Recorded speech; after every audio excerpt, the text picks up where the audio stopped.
Now the Philistines gathered their forces for war, and assembled at Socoh in Judah. They pitched camp at Ephes-dammim, between Socoh and Azekah. Saul and the Israelites assembled and camped in the valley of Elah, and drew up their battle line to meet the Philistines. The Philistines occupied one hill, and the Israelites another, with the valley between them. A champion named Goliath, who was from Gath, came out of the Philistine camp. His height was 6 cubits and a span. He had a bronze helmet on his head, and wore a coat of scale armor of bronze weighing 5,000 shekels. On his legs he wore bronze greaves, and a bronze javelin was slung on his back. His spear shaft was like a weaver's rod, and its iron point weighed 600 shekels. His shield-bearer went ahead of him. Goliath stood and shouted to the ranks of Israel, "Why do you come out and line up for battle? Am I not a Philistine, and are you not the servants of Saul? Choose a man and let him come down to me. If he is able to fight and kill me, we will become your subjects. But if I overcome him and kill him, you will become our subjects and serve us." Then the Philistine said, "This day I defy the armies of Israel. Give me a man and let us fight each other." On hearing the Philistines' words, Saul and all the Israelites were dismayed and terrified. Now David was the son of an Ephrathite named Jesse, who was from Bethlehem in Judah. Jesse had 8 sons, and in Saul's time he was very old. Jesse's 3 eldest sons had followed Saul to the war. The firstborn was Eliab, the second Abinadab, and the third Shammah. David was the youngest. The 3 eldest followed Saul, but David went back and forth from Saul to tend his father's sheep at Bethlehem. For 40 days the Philistine came forward every morning and evening and took his stand. Now Jesse said to his son David, "Take this ephah of roasted grain and these 10 loaves of bread for your brothers and hurry to their camp. Take along these 10 cheeses to the commander of their unit. See how your brothers are, and bring back some assurance from them. They are with Saul and all the men of Israel in the valley of Elah, fighting against the Philistines." Early in the morning, David left the flock in the care of a shepherd, loaded up and set out as Jesse had directed. He reached the camp as the army was going out to its battle positions, shouting the war cry.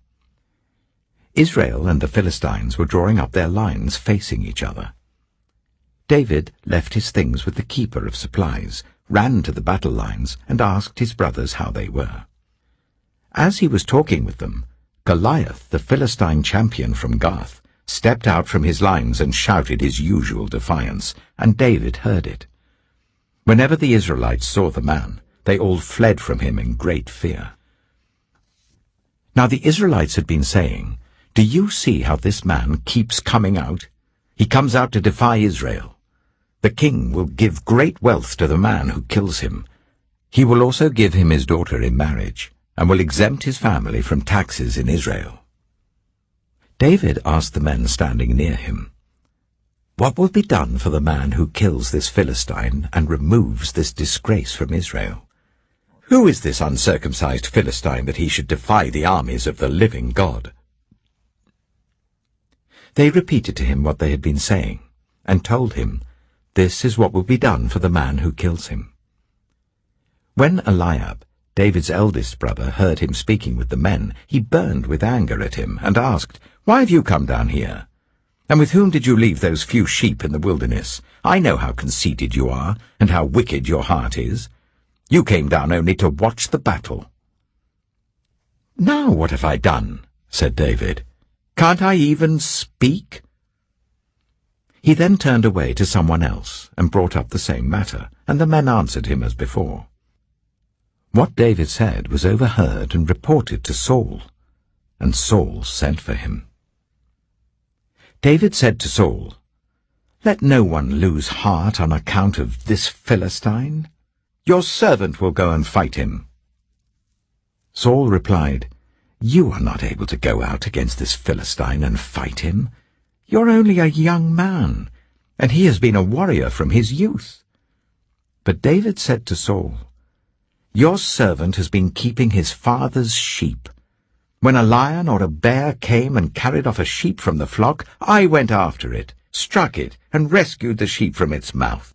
When it turned on me, I seized it by its hair, struck it, and killed it. Your servant has killed both the lion and the bear. This uncircumcised Philistine will be like one of them, because he has defied the armies of the living God. The Lord who rescued me from the paw of the lion and the paw of the bear will rescue me from the hand of this Philistine." Saul said to David, "Go, and the Lord be with you." Then Saul dressed David in his own tunic.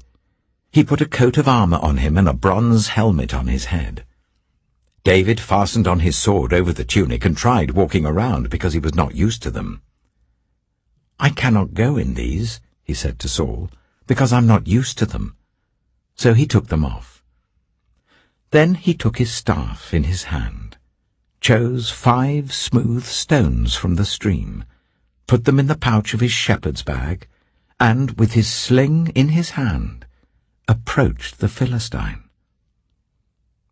Meanwhile, the Philistine, with his shield-bearer in front of him, kept coming closer to David. He looked David over and saw that he was little more than a boy, glowing with health and handsome, and he despised him. He said to David, "Am I a dog, that you come at me with sticks?" And the Philistine cursed David by his gods. "Come here," he said, "and I'll give your flesh to the birds and the wild animals." David said to the Philistine, "You come against me with sword and spear and javelin, but I come against you in the name of the Lord Almighty, the God of the armies of Israel, whom you have defied. This day the Lord will deliver you into my hands, and I'll strike you down and cut off your head. This very day I will give the carcasses of the Philistine army to the birds and the wild animals, and the whole world will know that there is a God in Israel. All those gathered here will know that it is not by sword or spear that the Lord saves, for the battle is the Lord's, and he will give all of you into our hands." As the Philistine moved closer to attack him, David ran quickly towards the battle line to meet him. Reaching into his bag and taking out a stone, he slung it and struck the Philistine on the forehead. The stone sank into his forehead, and he fell face down on the ground. So David triumphed over the Philistine with a sling and a stone. Without a sword in his hand, he struck down the Philistine and killed him. David ran and stood over him. He took hold of the Philistine's sword and drew it from the sheath. After he killed him, he cut off his head with the sword. When the Philistines saw that their hero was dead, they turned and ran. Then the men of Israel and Judah surged forward with a shout and pursued the Philistines to the entrance of Gath and to the gates of Ekron. Their dead was strewn along the Shearaim road to Gath and Ekron. When the Israelites returned from chasing the Philistines, they plundered their camp. David took the Philistine's head and brought it to Jerusalem. He put the Philistine's weapons in his own tent. As Saul watched David going out to meet the Philistine, he said to Abner, commander of the army, "Abner, whose son is that young man?" Abner replied, "As surely as you live, your majesty, I don't know." The king said, "Find out whose son this young man is." As soon as David returned from killing the Philistine, Abner took him and brought him before Saul, with David still holding the Philistine's head. "Whose son are you, young man?" Saul asked him. David said, "I am the son of your servant Jesse of Bethlehem."